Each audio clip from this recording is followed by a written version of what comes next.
मालिक को प्रणाम। सभी अभ्यासी भाई बहनों को नमस्कार। आज का विषय है संतुलित जीवन। भामाशा उस बूढ़े व्यक्ति की बात सुनकर चकित हो गया और जल्द ही उसे यह एहसास हो गया कि यह वही इंसान है जिसे वह खोज रहा था। उस बूढ़े इंसान ने अपना कुर्ता ऊपर उठाकर पीठ दिखाते हुए कहा, देखो इन खरोंचों को जो तुम्हारी नाव उठाते हुए आई है। भामाशा उनके चरणों में गिर गया और उनका शिष्य बन गया।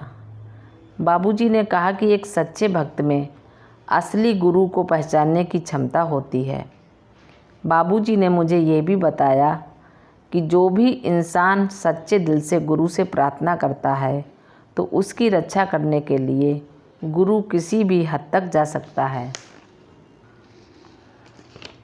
एक बार बाबूजी ने कहा, बिटिया हम तुम्हें एक घटना के बारे में बताते हैं। जब हमने काशीराम जी की मदद की थी, उन्होंने कहा कि जब काशीराम जी शाहजहाँपुर से बसंत के उत्सव से वापस अपने घर असम लौट रहे थे तो उन्हें अपने नगर पहुंचने के लिए ब्रह्मपुत्र नदी को पार करना पड़ता था। जब उनकी नाव मझधार में थी तब उसमें कोई खराबी आ गई थी और वह लोगों समेत डूबने वाली थी। तभी काशीराम जी बाबूजी से सहायता के लिए प्रार्थना करने लगे। उस समय बाबूजी कुछ अभ्यासियों के साथ शाहजहाँपुर में बैठे हुए थे और अचानक से वे ये कहते हुए उठे कि काशीराम जी मुसीबत में हैं। वे अपने कमरे में चले गए और खुद को कमरे में 2 घंटों के लिए बंद कर लिया। बाबूजी ने कहा कि उन्हें काशीराम जी की रक्षा के लिए शारीरिक रूप से नाव को अपनी पीठ पर उठाना पड़ा और इसी वजह से उनकी पीठ पर बुरी तरह से खरोंच आ गई थी। काशीराम जी की प्रार्थनाओं की वजह से बाबूजी ने नाव के सभी दूसरे यात्रियों को भी बचा लिया। बाबूजी महाराज एक अनोखे व्यक्ति थे। वे सभी लोग जो उनके संपर्क में आए थे वे इस बात से सहमत होंगे, वे हर एक के लिए खास थे। उनके जीने का तरीका और उनकी शिक्षा दोनों सरल थे।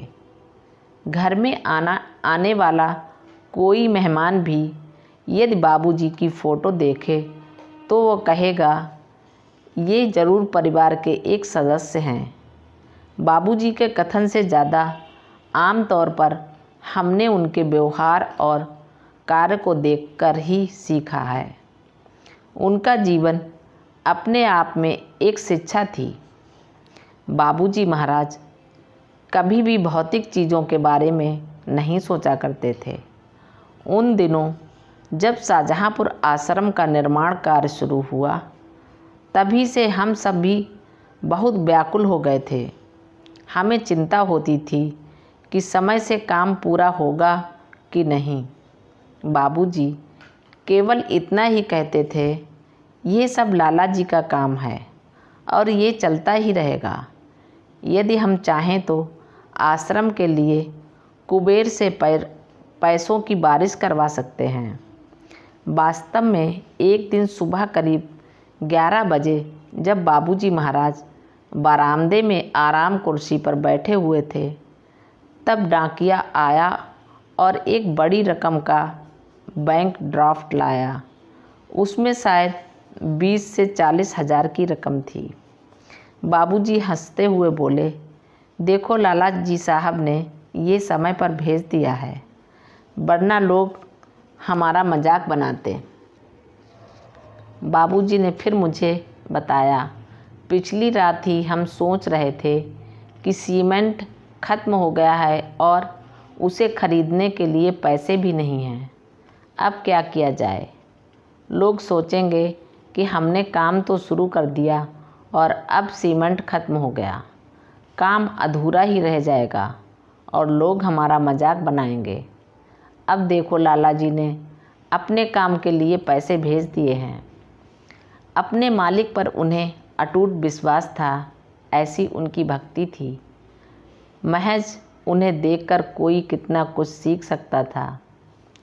एक गृहस्थ होने के नाते बाबूजी महाराज कहा करते थे कि जब ज़रूरत पड़ेगी तब उन्हें अपने बेटे की शादी और ऐसे ही अन्य कर्तव्यों पर ध्यान देना होगा। वही एक ऐसे इंसान थे जिनमें मैंने इंसानियत और दिव्यता का श्रेष्ठ संतुलन देखा था। वे अपने परिवारजनों की सारी ज़रूरतों का ख्याल रखते थे।